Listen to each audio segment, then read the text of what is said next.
Maiko usi amadya ndalama zathu za misonkho chimodzimodzi achakwera palibe zonkumba Maiko usi ndipo ineyo a MCP mwene manthokoza Maiko usi ndi Saulos Chilima pokupatsani president mwanimvetsetsa so musabwere pano kuti mudzopyeza anthu nthawi yopyezana ndifuna ndikuwuzeni inatha and kuti mudzoti nthawi yopyezana inatha ndi pa 16 September imene mutaonedwa loye nthawi yopyezana inatha sitingamakhale feyo makhala moyo wozunzika since you took over the government takati kuvutika kulimbana ndi ma prizes azinthu amene wapanga survive ndiye khaya amene walimba kwambiri osakhala za masewera iyayi dziko ili kumakhala mu nyengo yovuta kwambiri yovesa chisoni.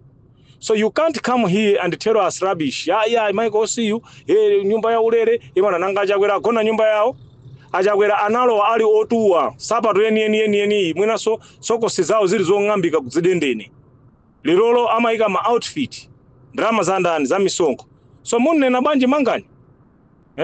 Nonse popeza mukudya drama za misonko ya Malawi. That is why mukukakamira pa mpando yolingabe muzidyabe drama za Malawi.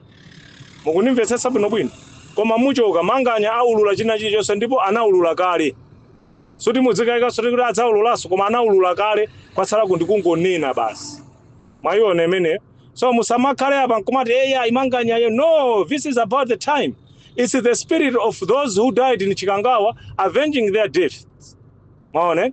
Ndimenzi kuchitika apa. Sikuti zinthu zisinthaso iyayi zonse ziululika bwinobwino mene Chilimana fera mwandive ngozi inachitika bwanji mene mwabera mbomamu chilichonse chiululika chikhala pambalambanda palibe sokuthawa iyayi mbava ina imwe isankhalani ng'meti ndichati maudi yake tamba kumvera itabandrama zachani za njanje ndi zina zotero.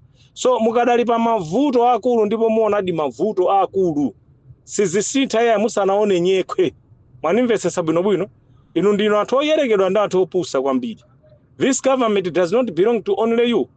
Mukuononga dziko Blantyre pano pa munasasula Blantyre anthu people are struggling in Blantyre, no jobs, nothing. Dziko silikhala chigawo chimodzi kapena la city imodzi yayi dziko limene okhala la masite onse ino ndi anthu opusa kwambiri.